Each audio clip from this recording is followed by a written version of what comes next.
Hi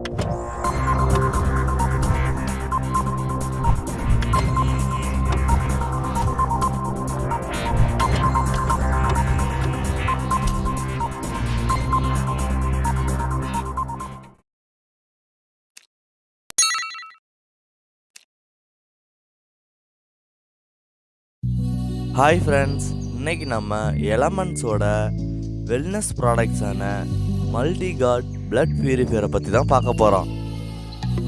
பிளட்டில் பார்த்துக்கிட்டிங்கன்னா நம்ம உடலுக்கு தேவையான நியூட்ரியன்ஸ், ஆக்சிஜன் மற்றும் கார்பன் டை ஆக்சைடுகள் கேரி ஆகுது.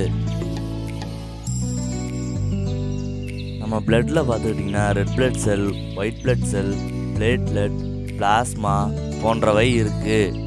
ஹோல் பிளட்டில் பிளாஸ்மா 55%, ஒயிட் பிளட் செல்லும் பிளேட்லெட் 4%, ரெட் பிளட் செல் பார்த்திங்கன்னா 41% இருக்குது.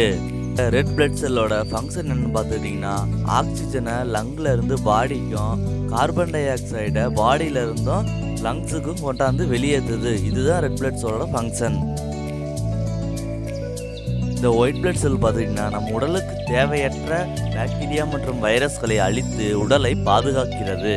இந்த ஒயிட் பிளட் செல்லில் பார்த்துட்டிங்கன்னா பேசோஃபில், நியூட்ரோஃபில், ஈசினோஃபில், மோனோசைட்ஸ், லிம்போசைட்ஸுங்கிற 5 வகையான செல்ஸ் இருக்குது. பிளேட்லெட் பார்த்துக்கிட்டிங்கன்னா நமக்கு ஏதாவது அடிபட்டாலோ இல்லை பிளட் வெசல்ஸ் ரப்சர் ஆனாலோ இந்த பிளேட்லெட் அந்த இடத்துல போய் அந்த ப்ளீடிங்கை ஸ்டாப் பண்ணுது. அடுத்து பிளாஸ்மா, இது எல்லோ லிக்யூட் காம்போனன்ட். இது பிளட்டில் 55% இருக்குது. இதில் ப்ரோட்டீன்ஸ், மினரல்ஸ், கிளாட்டிங் ஃபேக்டர்ஸ் மற்றும் நியூட்ரியன்ஸ் இதெல்லாமே இருக்குது. ரத்தம் சுத்தமாக இல்லைன்னா லங்கோட ஃபங்க்ஷன் அஃபெக்ட் ஆகுது. அப்படி அஃபெக்ட் ஆகிறதுனால கார்பன் டை ஆக்சைடு மற்றும் ஆக்சிஜன் கேரி பண்ணுறதுல ப்ராப்ளம் வருது. லங்கோட ஃபங்க்ஷன் குறையிறதுனால பிரெயினோட ஆக்டிவிட்டியும் குறையுது. எதனாலனா ஆக்சிஜனோட அளவு பிரெயினில் கரெக்டாக இருந்தால் மட்டும்தான் பிரெயினோட ஃபங்க்ஷன் நல்லா இருக்கும். பிளட்டில் நடக்கக்கூடிய செயல்பாடுகள் சரியாக இல்லாதனால பேன்க்ரியாஸ் இன்சுலின் ப்ரொடியூஸ் பண்ணாலும் அதோட ரெசிஸ்டன்ட் எஃபெக்டிவாக இல்லாமல் போகுது. இதனால் கிட்னியோட ஃபங்க்ஷனும் குறையுது. கிட்னியோட ஃபங்க்ஷன் குறையும் போது கைகால் வீக்கம் போன்றவை ஏற்படுது.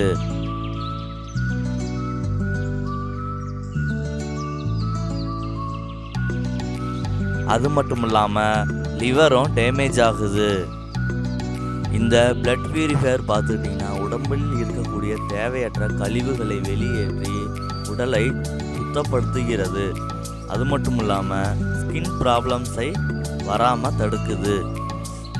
இதில் உள்ள முக்கிய மூலப்பொருட்களான நெருஞ்சி முள், மரமஞ்சள், மிளகு, வேம்பு, திப்பிலி போன்ற இயற்கை மூலிகைகளால் ஆனது.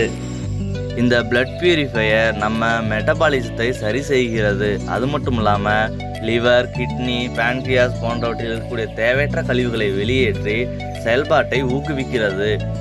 அது மட்டும் இல்லாமல் ஸ்கின் க்ளோ ஆகிறதுக்கும் இது பயன்படுது. நம்ம போன் மேரோவில் தான் red blood cell, white blood cell மற்றும் பிளேட்லெட்ஸ் இவை எல்லாமே உருவாகுது. முக்கியமாக இதில் நம்ம மெயினாக கவனிக்க வேண்டியது என்னென்னா இது பார்த்துக்கிட்டிங்கன்னா அனிமியாவை சரி செய்யாது. பிளட் டிரான்ஸ்ஃபியூஷனுக்கு பதிலாக இதை பயன்படுத்த முடியாது. டயாலிசிஸ்க்கு பதிலாகவும் இதை பயன்படுத்த முடியாது. முக்கியமான தகவல் தெரிஞ்சுக்குங்க.